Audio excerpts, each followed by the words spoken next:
Jesus. They had seen him healing people. They had seen him doing miracles. And they were out on a lake, and it was a storm.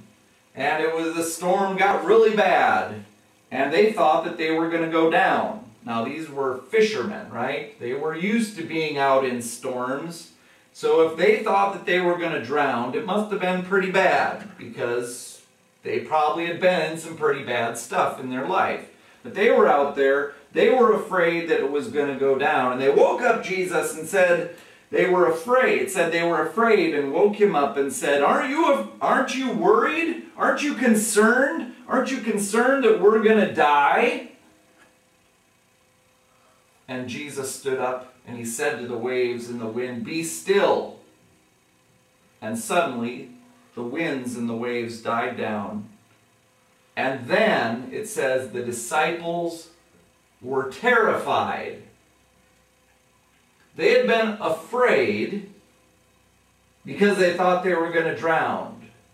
But then when they saw Jesus get up and say to the wind and waves, "Be quiet," and it actually obeyed him, they were terrified because they saw another picture. They're seeing these little pictures of who Jesus is, and they keep on seeing that he's even bigger than what they thought. And so now we come to Matthew chapter 16, and starting in verse 13, we have a rather interesting interchange between Jesus and the disciples. So it says in verse 13, it says, "When Jesus came to the region of Caesarea Philippi, he asked his disciples, 'Who do people say the Son of Man is?'" So the Son of Man is one of the terms that he would refer to himself as. It was a term, you'll notice that it's capitalized in the NIV. That's because it was actually a title.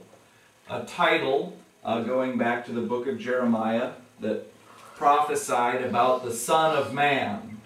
So this was a person.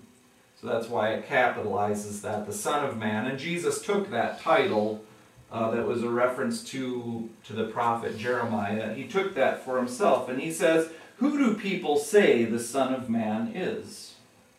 And they replied. Now notice, they're all replying here. So we have the disciples and Jesus, and they all jump in. "Oh, well, people are saying all kinds of things about you. Some say John the Baptist, others say Elijah, and still others Jeremiah or one of the prophets." So they all were able to join in and say that, well, other people believe these things. You know, John the Baptist, he was now dead at this point, but they thought maybe John the Baptist was risen from the dead.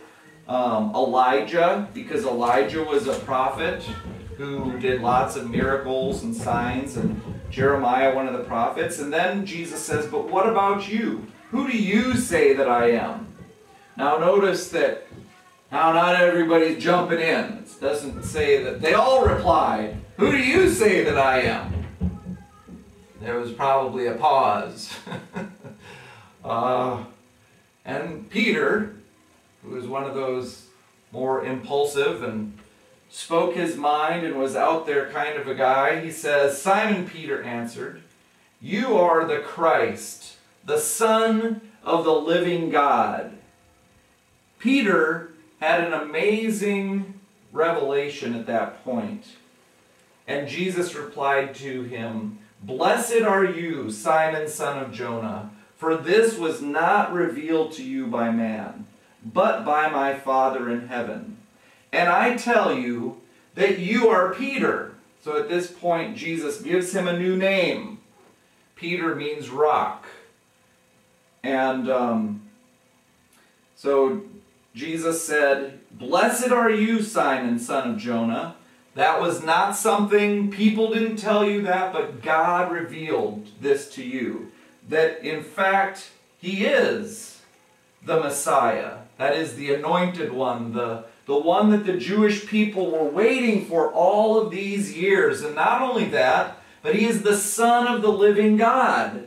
Now that's a brings a whole new thing. Not only was he a Messiah prophet that they were looking for, but the Son of the living God. Peter knew and saw something about him, and Jesus said, "And I tell you that you are Peter, and on this rock I will build my church, and the gates of Hades will not overcome it. And I will give you the keys of the kingdom of heaven. Whatever you bind on earth will be bound in heaven, and whatever you loose on earth will be loosed in heaven." Then he warned his disciples not to tell anyone that he was the Christ. Again, he wasn't looking for people to be telling people.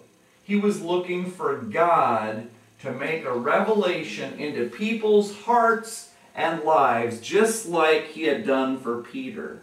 Now, how do you think Peter was feeling at this point? Embarrassed? Embarrassed? I think he would have been quite impressed with himself. I think he would have too. Jesus said, "Who do you think I am?" And Peter hit it right on the head.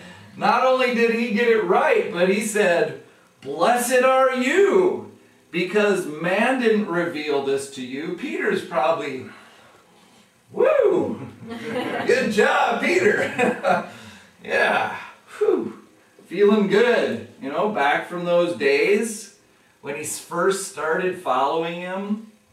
And now he's seen all of these things about Jesus. And God has revealed himself to him and spoken something, and he knew that he was the Christ. And Jesus gives him a new name and says, "I give you the keys of the kingdom." I mean, that's pretty heady stuff right there. It's a lot of promises. Peter's feeling, I think he's feeling pretty good at that point. Now look what Jesus says. It says, from that time on, Jesus began to explain to his disciples that he must go to Jerusalem and suffer many things at the hand of the elders, chief priests, and teachers of the law, and that he must be killed, and on the third day raised to life.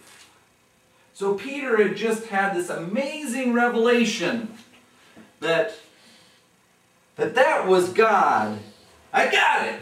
Yes! And now Jesus is saying, but now I'm going to Jerusalem. I'm going to be mistreated. And not only that, but I'm going to be killed, put to death, and then rise from the dead. And Peter, who had just, found out what the answers were, he took him aside. So Peter takes Jesus aside and says, "Never, Lord. This shall never happen to you." So Peter was very excited. He had seen Jesus, he knew who he was, and he had a plan. This is the Messiah. This is going big time here. He's now going to come in and wipe out the Romans, and I'm like this with Jesus, me and Jesus, man. And it's going to be good. And so when Jesus says this, he says, no. And now look at what Jesus said. Jesus turned and said to Peter. Now in some of the other parallels, it says he turned and he looked at his disciples as well. Because Jesus had a message here. And Peter thought he had a better plan. And Jesus said to him, well, not directly to him, he says, "Get behind me, Satan. You are a stumbling block to me. You do not have in mind the things of God, but the things of men." So Jesus rebukes him because Peter was allowing Satan to speak through him. And so Jesus rebukes Satan